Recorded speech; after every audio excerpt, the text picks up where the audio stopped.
All right, so we just got done with listening to the play. So let's go ahead and finish out this lesson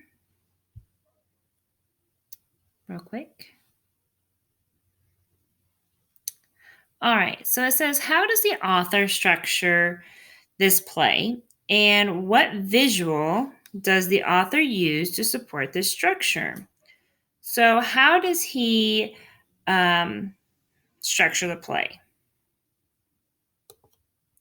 Well, the stage directions on page 117 says that Pat and Aldo are voicing interior monologue.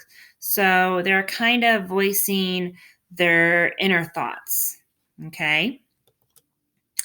The speakers parts go back and forth, and they go back and forth between Pat and they go back and forth between Aldo.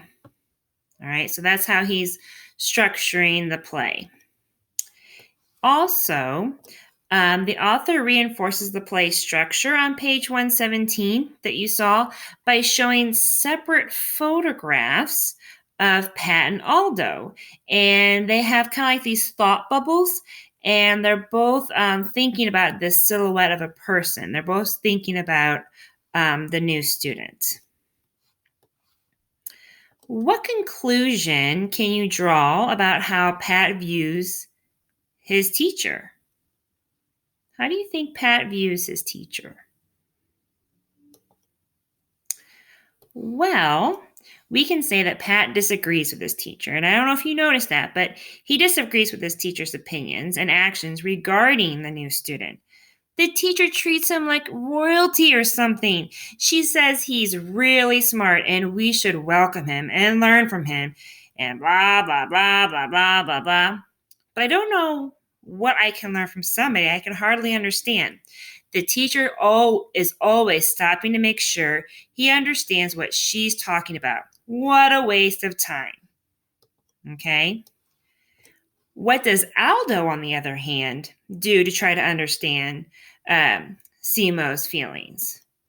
Well, Aldo kind of has like a different approach.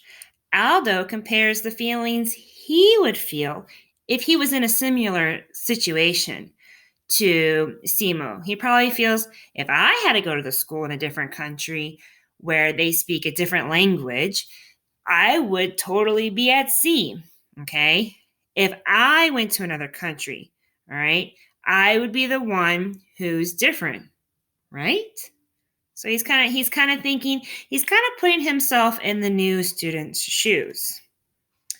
So, today we read a more complex play and we summarized the key ideas and details the author included in the characters' monologues. Tomorrow, I want you to reread and I want you to re listen to this play. And after you do, we're going to dig deeper into the text to analyze the character's point of view. We did that last week. We talked about the author's point of view. We're also going to dig deeper into the character's point of view about the events they mention. And remember, sometimes we need to read a selection several times to notice all different aspects in the text.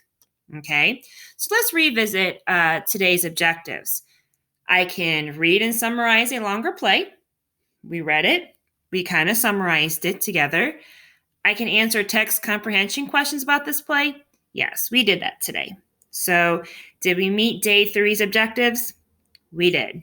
Thank you so much for listening and watching. And let me get out of here. And I will stop this. And I will see you tomorrow. If it'll let me. This word is still learning as well. Here we go.